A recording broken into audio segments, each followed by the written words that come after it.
When Ibrahim was sent to be a messenger for the people of his town, they rejected his words and continued praying to their idols made of wood and stones.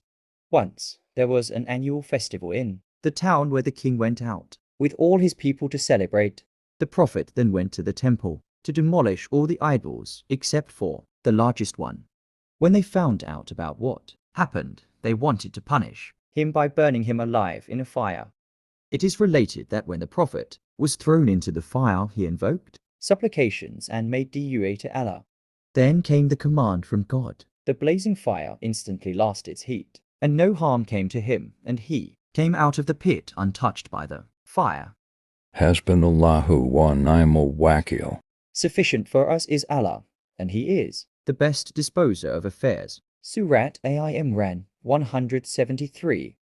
Inshallah, it will give you great strength to overcome whatever you face. This powerful dua can be recited in times of hardship and challenges. Islam teaches us that success does not come easy and is only attained through perseverance, sacrifices, and devotion to Allah.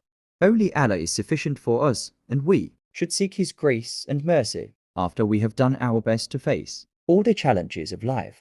Thanks for watching.